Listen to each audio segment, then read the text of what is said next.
പാപത്തിൻ്റെ അടിമത്തത്തിൽ കഴിഞ്ഞിരുന്ന മനുഷ്യവർഗത്തിൻ്റെ മോചനം തൻ്റെ സഹനത്തിലൂടെ മാത്രമേ സാധ്യമാവൂ എന്ന് യേശുവിന് ബോധ്യമായി.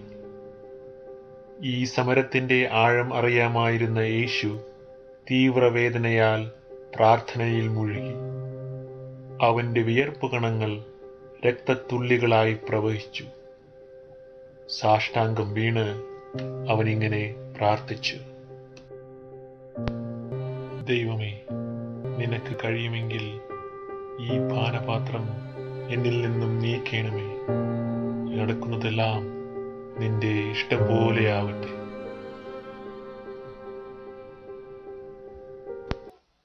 പ്രാർത്ഥനാനിരതനായിരുന്ന യേശുവിനെ തൻ്റെ സന്തത സഹചാരിയും ശിഷ്യനുമായിരുന്ന യൂദാസ് 30 വെള്ളി നാണയങ്ങൾ പ്രതിഫലം വാങ്ങി ഒറ്റിക്കൊടുക്കാൻ തീരുമാനിച്ചു.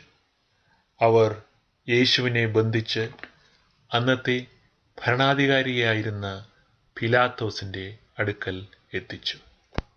യേശുവിനെ കുരിശുമരണത്തിന് വിധിക്കാൻ അവർ നിരവധി സാക്ഷികളെ നിരത്തിയിരുന്നു. വിരോധാഭാസമായ നീതിന്യായത്തിൽ ഒരു കുറ്റമില്ലെന്ന് തെളിഞ്ഞിട്ടും സ്വന്തം സ്ഥാനമാനങ്ങൾ സുസ്ഥിരമാക്കാൻ പിലാത്തോസ് യേശുവിനെ മരണശിക്ഷയ്ക്ക് ഏൽപ്പിച്ചു കൊടുക്കുകയായിരുന്നു.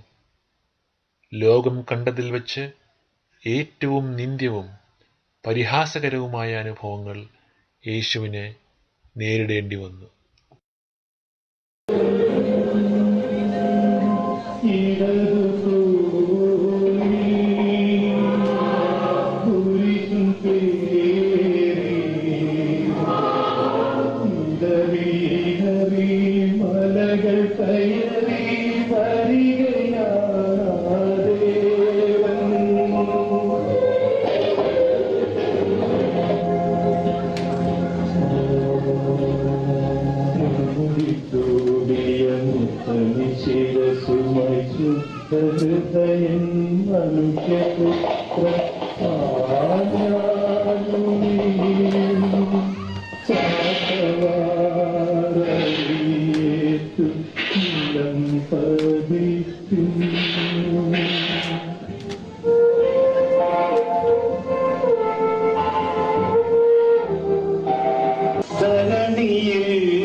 ക്രൂശിച്ചതിനു ശേഷം കല്ലറയിൽ അടയ്ക്കപ്പെട്ട യേശു 3-ാം നാൾ ഉയിർത്തെഴുന്നേറ്റു.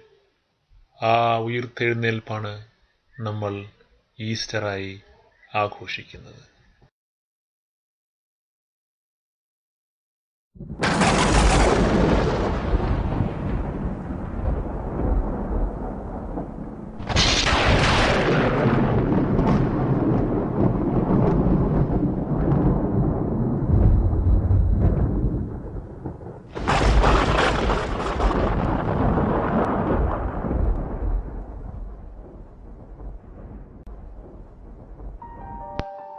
മക്കളെ, ഞാൻ നിങ്ങളെ സ്നേഹിച്ചതുപോലെ നിങ്ങളും പരസ്പരം സ്നേഹിക്കുവിൻ.